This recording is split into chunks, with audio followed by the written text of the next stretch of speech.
E a TV Câmara novamente traz histórias maravilhosas que falam sobre a vida, em referência ao Outubro Rosa. A gente recebe a Eliana para falar um pouquinho sobre a sua história de vida. Eliana, queria que você falasse primeiro quem é a Eliana como ser humano, como pessoa. Bom, a Eliana é uma mulher de 45 anos, mãe de 2 filhos, lindos, inteligentes, que eu amo muito e, assim, e uma mulher de muita garra, muita fé, né? Sempre fui muito independente em tudo e sempre fui de lutar por tudo, né? Desde do que é mais insignificante ao que é mais importante. E eu acho que tudo isso, agora, né, eu estou passando por um tratamento quimioterápico, por câncer de mama, eu acho que tudo isso me ajuda muito agora, né, esse jeito de ser da Eliana, de ser forte, né, de buscar força na fé e nos meus filhos também. Isso tudo está me ajudando muito nesse momento que eu estou vivendo. Bonito, Eliana. E para a gente poder começar o nosso bate-papo aqui, eu queria saber como é que foi a sua história com o câncer. Conta pra gente. Então, eu estou vivendo a história com o câncer, né? Eu estou, como eu disse, estou em tratamento quimioterápico.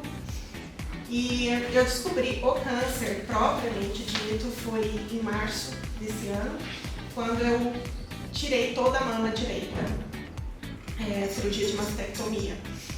E eu tirei a mama por causa de uma doença in situ. A doença in situ, ela é chamada de carcinoma ductal in situ, é uma doença que ela não se apresenta como nódulo, é uma doença não invasiva, pré-cancerígena, então ainda não é câncer.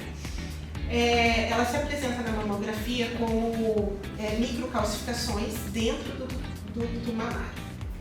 Ela não tem tratamento, o único tratamento é tirar toda a mama, claro, depende da extensão, né?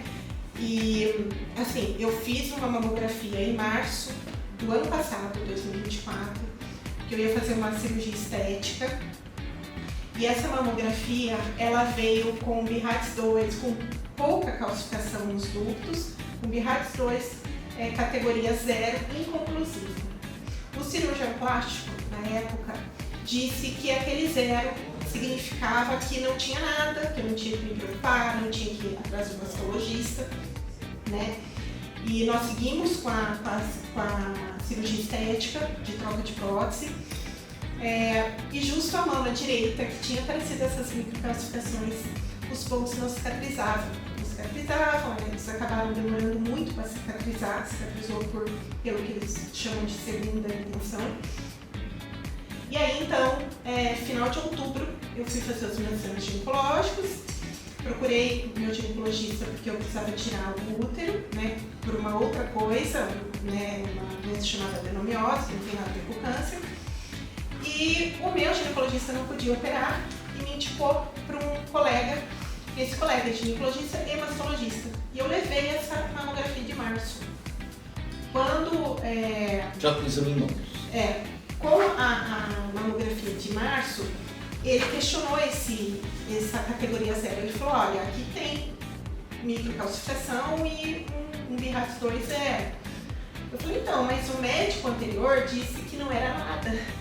Ele falou, não é nada não. Toda vez, isso eu acho que é muito importante falar, né? Toda vez que um exame trouxer algum BIRADS, mas de categoria 0 inconclusivo, não caiam na conversa de médico falando que não é nada, porque o 0 significa tem que refazer o exame de forma mais profunda, né? Precisa ter uma conclusão. Novo diagnóstico.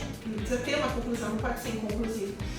E então foi que ele pediu para repetir a mamografia e aí ela veio com BIRADS 4, categoria C. Chance de malignidade de 51 a 95%. Ou seja, um câncer bem agressivo. Ainda não era câncer porque estava dentro do ducto, né? Mas se a gente for pensar que lá em março se eu tivesse procurado um mastologista, um cirurgião plástico que tivesse orientado a refazer a mamografia, eu teria na própria cirurgia estética já removido o que tinha que remover e eu não chegaria ao câncer. Então, em novembro, né, veio o diagnóstico, fez uma biópsia e a biópsia realmente apontou o pré-câncer. Chegou a fazer exames e a demora do plano de saúde de autorizar, eu fiz em março, então a cirurgia removeu. Esse material foi para biópsia e infelizmente um dos ductos, né, a hipótese é essa, né, ele não resistiu e a doença extravasou e virou um nódulo invasivo. Então eu nunca tive nódulo palpável, né, eu nunca tive essa coisa, né, nódulo específico, né? Porque não era um câncer, sim, né? E ele se tornou um câncer em poucos meses. E então eu tive que refazer a cirurgia em junho para tirar a margem, para tirar linfonodo, né? E por causa dele ter se tornado um câncer é que eu precisei fazer quimioterapia. Então o meu diagnóstico foi por aí, né? Foi uma surpresa atrás da outra, na verdade. E uma surpresa ruim, né? Mas, enfim, eu comecei a quimio em julho, né? E com muita fé, 31 de outubro eu faço a última quimio e sigo o tratamento com a terapia-alvo. Ela colhe o corpo para matar somente células tumorais, né? E aí esse tratamento de terapia-alvo ele vai até junho do ano que vem. Infusão também. Mas assim, a gente chama de gotinhas de cura, né? Ele não causa tanto efeito colateral quanto a quimio, né? É importante esclarecer isso. E você bem citou aí, você está falando, Helena, sobre a questão da família. Sim. E a gente sabe que além de todo o tratamento, toda a ciência, né, toda a medicina muito avançada hoje em dia, a gente sabe que pontos preponderantes não podem ser deixados de lado, como principalmente a família. Sim. Você é uma pessoa de fé, me percebe, uma pessoa religiosa, e queria que você falasse um pouquinho da participação, a presença da família nesse tratamento. Então, Léo, é assim, sabe? A minha família, eu digo assim, não só meu marido, né? Meu marido tem sido fantástico, sabe? Assim, tem hora eu acho que ele sente até muito mais que eu, sabe? Mas em nenhum momento eu vi algum olhar dele que me colocasse para baixo, sabe? Nem olhar, nem atitude, nada. Ele tem sido maravilhoso. Os meus filhos também, sabe? Claro, eu falo que assim, a minha força eu busco neles, né? Porque eu não quero que meus filhos sofram de me ver sofrer. Então eu acho que assim, eu rezo muito todo dia, assim, eu já rezava, né? Agora estou rezando mais ainda, né? Para ter essa força deles não me verem mal, né?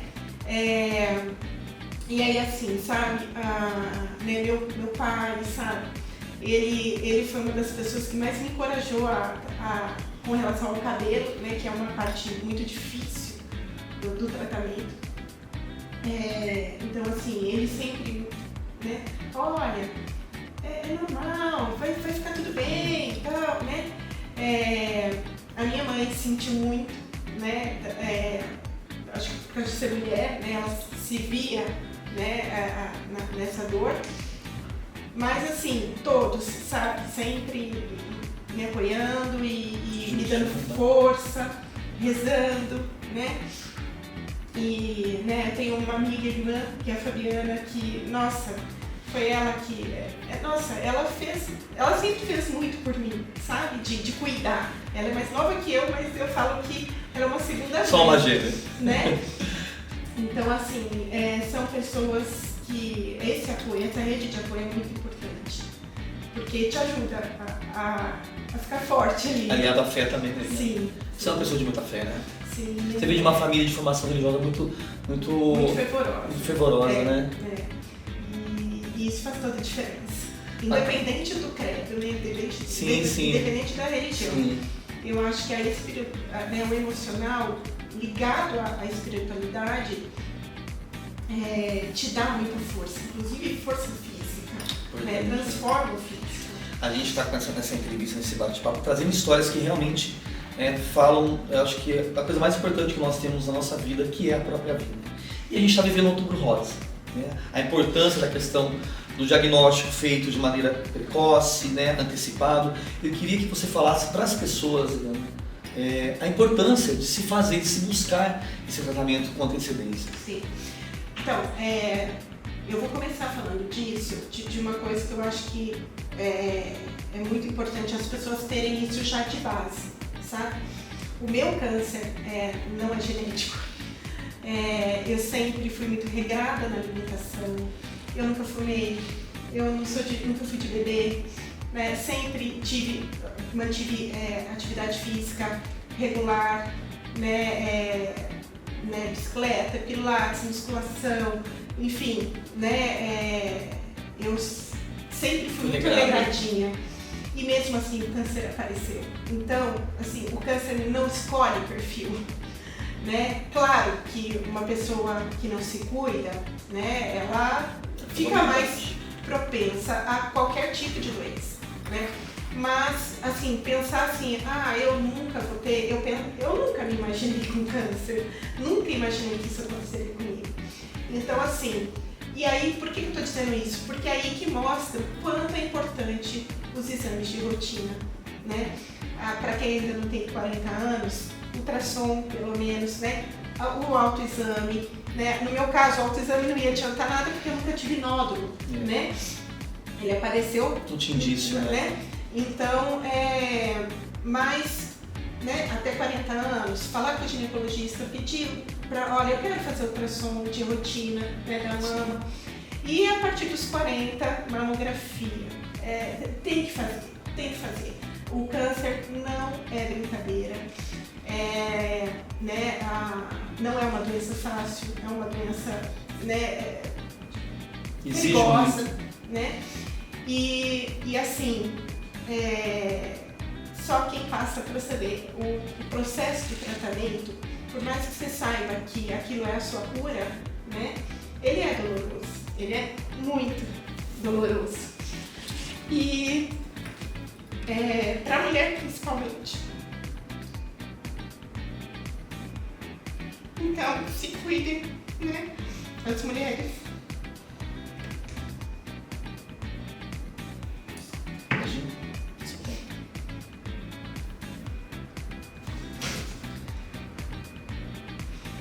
E assim, né?